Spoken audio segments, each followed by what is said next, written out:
growing up, I was very passionate about science, and I really loved to learn. I mean, through high school, I just gravitated towards my science courses. And so I decided from that passion that I would pursue becoming a physician. And so I went to school with a pre-med major in biology and really enjoyed what I learned. But then towards the end of college, I wasn't sure if I wanted to go to med school. I felt like I wanted to do other things. And so what I did is I reached out to some of the alumni at school who were also pre-med and learned about the pharmaceutical industry and learned about the opportunity to be able to leverage my passion for science, but be able to get a job right out of school and continuously learn and engage with people.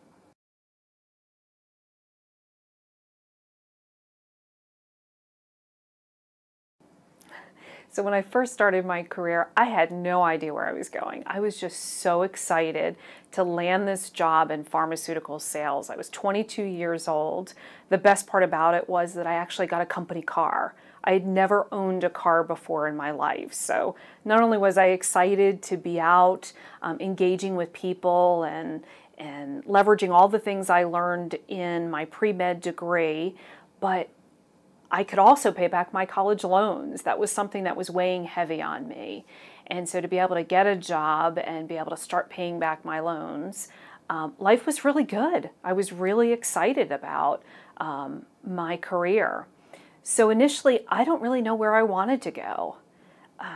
But then, I had the opportunity to have a lot of great coaches in my career that helped me think through what could I do, what were some of my passions, and that really helped me decide where I would continue in my career within pharmaceutical sales. Here I am 25 years later. I never thought I would be leading the commercial training team here at Celgene, but it really was my passion for the learning, the science, and working with people.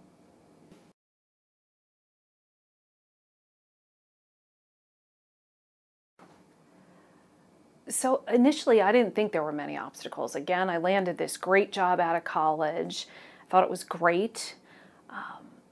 I looked around me and realized, wow, this is really a male-dominated industry.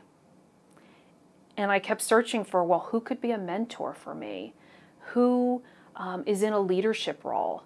And I struggled trying to find somebody who was in a leader role that also had family, had children. So here I was, 22 years old, was struggling between, wanted to advance my career, but didn't see many people around me that were doing that. And so that, I think, was a major obstacle that I faced. When I landed my job there as a pharmaceutical sales rep, there weren't many males on the team. And then I was promoted to a hospital sales rep, and I was the only female on the team.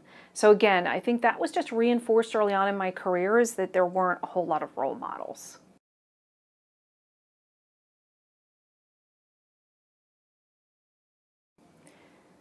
So growing up, I have to say, my mother was my female role model. And I don't know that I knew that at the time. Now that I reflect back on the fact that my mother was really the CEO of our household. She stayed at home. There were, 5 siblings that I had, and we were really a year apart in age. And so she ran the household and kept things going. She also, while raising us, completed her degree. So she had gotten married early and stopped her schooling. And so while we were growing up, she finished her degree. And then when the youngest of my siblings went off to school, she actually went out and got a job and still managed the household. And so when I look back on that, I think, wow, all of the things she taught me. She was an individual who, her actions really spoke louder than her words. You just watched how she managed the household, managed a job, really kept things going.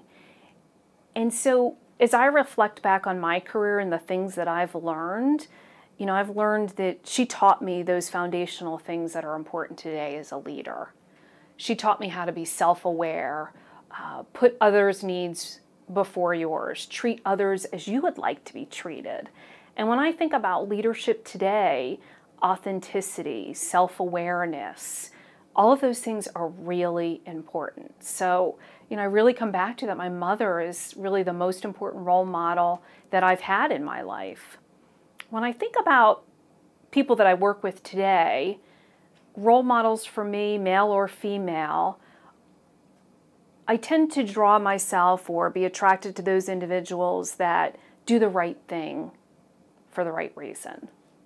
And they put people first. They think about how this will impact others. And they also display managerial courage.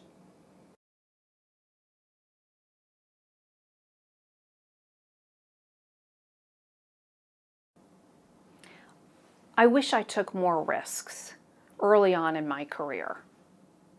I think when I reflect back, I think I was afraid to fail.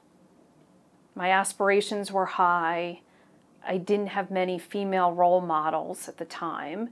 And so I was much more cautious and worried about, if I failed, what would that mean to me achieving my goals?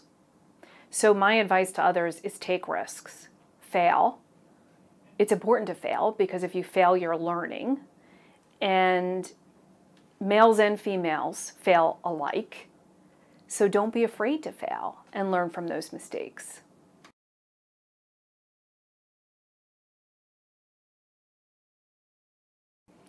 So I find myself teaching my children this lesson, and I would give this advice to young women and many others to tell them that, follow your passion. It's really important that you identify your talents. That being, what are you good at? What do you love to do? What comes easy to you? And then follow those passions. Because if you follow those things that you're really good at, it will come easy. You'll enjoy your job. It won't be work. It'll be a passion, and you'll do it really well. So I think that helping young adults figure out what they're good at and really exploring a profession along those lines, I think is really important.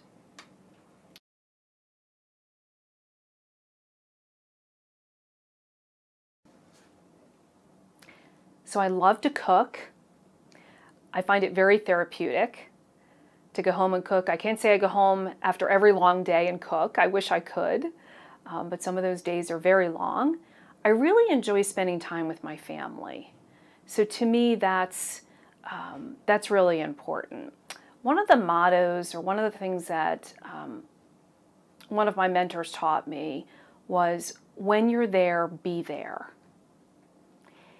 And so I really try to live to that. So what that means to me is, when I leave work and I go home, be at home with my family. Enjoy them. Don't worry about work. When I'm at work, focus on work and try to manage that. So that's how I try to manage work and life. And it's not always easy, but it's helpful to be thinking about that.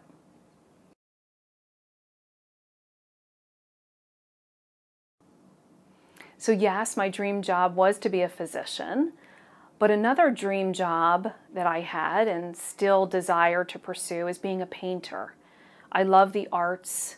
I love to paint, and I try to do that on the side. I don't have a whole lot of time to do that. Interestingly enough, about a year ago, with my team here at Celgene, we actually did a team building exercise in painting.